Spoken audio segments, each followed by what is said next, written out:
Geneva معاہدے کے تحت 15 فروری 1999 کے طے شدہ تاریخ سے ایک روز قبل ہی آخری سوویت فوجی بھی افغانستان سے نکل گیا، لیکن ابھی عشق کے امتحان اور بھی تھے۔ کابل سمیت کچھ بڑے شہروں پر ماسکو کی کٹ پتلی نجیب انتظامیہ کا تسلط برقرار تھا۔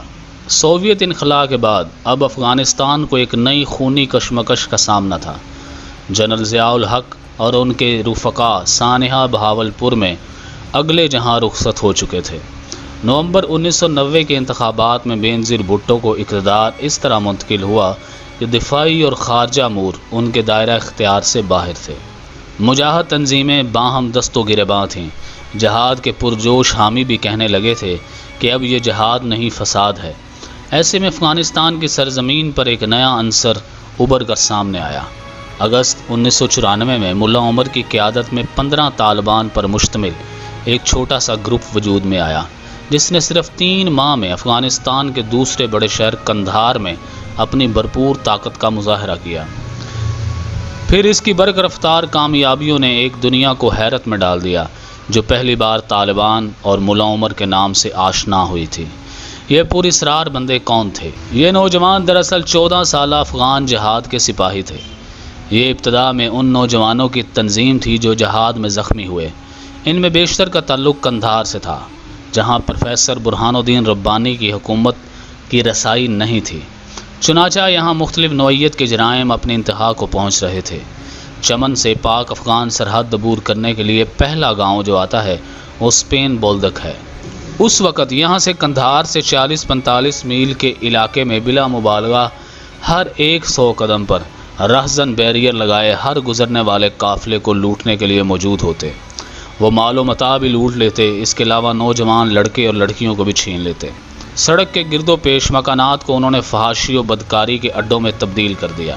انسانوں کے روپ میں گویا درندے تھے اور ہر غیر انسانی حرکت انہوں نے روا رکھی۔ ان حالات میں بعد نوجوانوں کو یہ احساس بے چین کیے رکھتا کہ انہوں نے روسی فوجوں کے خلاف جہاد اس لیے تو نہیں کیا تھا کہ آزادی کے بعد یہ علاقے جرائم کا گڑھ بن جائیں۔ نوجوانوں نے علماء سے فتویٰ حاصل کیا۔ انہوں نے از روئے شریعت اس بات کو جائز قرار دیا کہ اگر حکمران عوام کے جان و مال اور عزت و آبرو کے تحفظ میں ناکام ہو جائیں تو مقامی آبادی اپنے طور پر منظم ہو کر جرائم پیشہ عناصر کے خلاف کارروائی کر سکتی ہے۔ یہ قانون کو اپنے ہاتھ میں لینا نہیں ہوگا۔ تب ان نوجوانوں کے کوئی لمبے چوڑے عزائم نہیں تھے۔ انہوں نے اسپین بولدک اور قندھار کے درمیان جرائم پیشہ عناصر کے خلاف مؤثر کارروائیاں کر کے علاقے پر کنٹرول حاصل کر لیا۔ انہوں نے بولدک میں مختلف جہادی تنظیموں کے دفاتر پر بھی قبضہ کر لیا، جہاں سے انہیں کافی اسلحہ ہاتھ لگا۔ یہ نوجوان دراصل انہی تنظیموں سے آئے تھے اور قیام امن میں ان کے ناکامی کے بعد ان سے باغی ہو گئے تھے۔ قندھار کے لوگوں نے امن و امان کے قیام پر سکھ کا سانس لیا اور ان کے لیے دیدہ و دل فرش راہ کر دیے۔ بد امنی کے شکار دیگر علاقوں کے لوگ بھی ان کا انتظار کرنے لگے۔ انہوں نے جدھر کا رخ کیا، عوام نے ان کا خیر مقدم کیا۔ اس سے ان کے حوصلے بلند ہوتے چلے گئے۔ تھوڑے ہی عرصے میں قندھار کے علاوہ غزنی اور ہلمند وغیرہ کی سرکاری انتظامیہ بھی رضاکارانہ طور پر ان کے حق میں دستبردار ہو گئی۔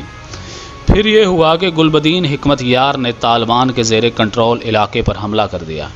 حکمت یار کا خیال تھا کہ یہ لڑکے بالے ہیں، ان کے مقابلے میں کہاں ٹھہر سکیں گے، لیکن ان کے اندازے غلط ثابت ہوئے۔ طالبان نے کامیابی سے اپنا دفاع کرتے ہوئے حکمت یار کو پسپائی پر مجبور کر دیا۔ طالبان حکمت یار کی پسپا ہوتی فوج کے تعاقب میں پیش قدمی کرتے چلے گئے اور وہ پہلے میدان تک پہنچے اور پھر چہار آسیاب بھی جا پہنچے، جو حکمت یار کا بہت اہم ہیڈ کوارٹر تھا۔ یہاں وہ ربانی حکومت کے مد مقابل جا کھڑے ہوئے تھے۔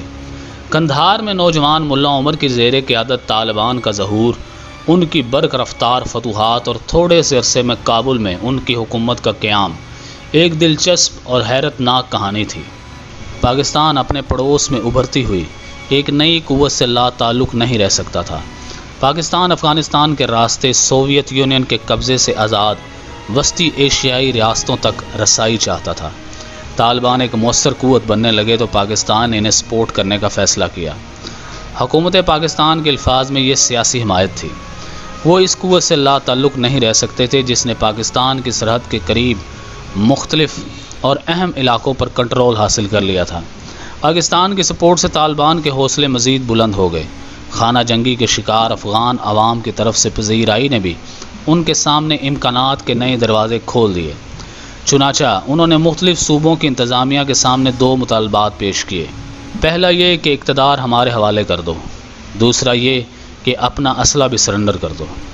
چہار آسیاب گلبدین حکمت یاب کے بہت اہم ہیڈ کوارٹر پر قبضے کے بعد طالبان کابل کے سامنے جا کھڑے ہوئے تھے، لیکن احمد شاہ مسعود نے کابل سے دستبردار ہونے سے انکار کر دیا۔ تب طالبان نے اپنی حکمت عملی تبدیل کرتے ہوئے ہرات، نمروز اور فرح کے صوبوں کی طرف پیش قدمی شروع کر دی۔ اس مہم میں انہیں ہرات میں اصل جنگ کا سامنا کرنا پڑا، جس میں بالآخر وہ فتح مند ہوئے۔ اس کے بعد 1 سال میں وہ جلال آباد پر قبضے میں بھی کامیاب ہو گئے۔ یہاں سے ان فتوحات کے نئے دور کا آغاز ہوتا ہے۔ یہیں سے وہ حکمت یاد کے ہیڈ کوارٹر سروبی پر قبضے میں کامیاب ہو گئے، جس کے بعد انہوں نے کابل کے تمام راستے کاٹ دیے۔ اب دارالحکومت ان کے محاصرے میں تھا۔ اگست 1996 میں احمد شاہ مسعود نے جنگ کے بغیر کابل چھوڑ دیا۔ ادھر صوبہ پغمان سے پروفیسر عبدالرب رسول سیاف بھی پسپا ہو گئے۔ سوویت یونین کے خلاف جہاد کے دنوں میں افغان علماء کی جہادی تنظیموں نے اپنا وزن بھی طالبان کے پلڑے میں ڈال دیا۔ مولوی محمد یونس خالص، مولانا جلال الدین حقانی، مولوی محمد نبی محمدی اور مولوی ارسلان خان سمیت تمام جید علماء کرام نے طالبان کی حمایت کا اعلان کر دیا۔ طالبان اور علماء ایک قوت بن گئے، جس کے بعد بہت سا کریڈٹ قاضی حسین احمد صاحب کو بھی جاتا ہے۔ اگلی بڑی جنگ مزار شریف پر ہوئی، جہاں طالبان نے پہلے مرحلے میں شکست کھائی۔ انہوں نے کوئی بہتر جنگی تدبیر اختیار نہیں کی تھی۔ انہیں مزار شریف میں داخل ہونے دیا گیا، جو دراصل ان کے گھراؤ کی حکمت عملی تھی۔ جنرل مالک نے بدعہدی کی، جس کے نتیجے میں طالبان کو سخت جانی نقصان اٹھانا پڑا۔ یہاں تک کہا جاتا ہے کہ جاں بحق ہونے والوں کی تعداد اس وقت طالبان کے 5000 سپاہی تھے۔ 2500 تو ایک ہی جگہ مارے گئے۔ بعد میں مزار شریف پر طالبان کے قبضے کے بعد یہاں کئی اجتماعی قبریں دریافت ہوئیں، جن میں سینکڑوں طالبان کو دفن کیا گیا تھا۔ مزار شریف پر قبضے کے بعد تقریباً پورا افغانستان طالبان کے زیر نگیں آ گیا۔ بہت تھوڑا سا علاقہ تھا جو احمد شاہ مسعود کے پاس رہ گیا۔ اس کے بعد کابل پر بھی طالبان نے قبضہ کر لیا، اور یہ قبضہ اگست 1996 میں ہوا۔ لیکن طالبان کی امارت اسلامی افغانستان کو پاکستان نے نواز شریف کے دوسرے دور میں تسلیم کیا۔ دنیا میں صرف 3 ممالک نے انہیں تسلیم کیا تھا، دیگر 2 سعودی عرب اور متحدہ عرب امارات تھے، اور تیسرا پاکستان۔ طالبان کے طرز حکومت سے اختلاف کے باوجود ایک دنیا نے یہ حقیقت تسلیم کی کہ طالبان نے افغانستان کو امن دیا۔ طالبان نے وار لارڈز کا خاتمہ کیا۔ مجاہد تنظیموں کی باہمی خون ریزی بھی اختتام کو پہنچی۔ UN اور رپورٹس کے مطابق افغانستان پوست کی کاشت سے مکمل طور پر طالبان کے دور میں پاک ہو گیا۔ اس کے بعد 9/11 کے بعد امریکہ نے جب افغانستان پر انویژن کی تو طالبان کو وہاں سے دھکیل دیا گیا، اور پھر 20 سال جنگ کے بعد اب دوبارہ طالبان افغانستان میں ایک دفعہ پھر طاقتور گروپ کے طور پر ابھر کر سامنے آئے ہیں۔ عملی طور پر افغانستان میں 70 سے 80% علاقے پر طالبان کا ہی قبضہ ہے۔ اب امریکہ کے افغانستان سے انخلاء کے بعد طالبان کا مطالبہ ہے کہ کابل کی کٹ پتلی انتظامیہ ان کے آگے سرنڈر کر دے، یا کم از کم ایسے حالات پیدا کرے جس میں طالبان ایک پاور شیئرنگ کے طور پر بڑے حریف کے طور پر سامنے آئیں۔ لیکن اب افغانستان میں حالات ویسے ہی خراب ہو رہے ہیں جیسے سوویت یونین کے نکل جانے کے بعد،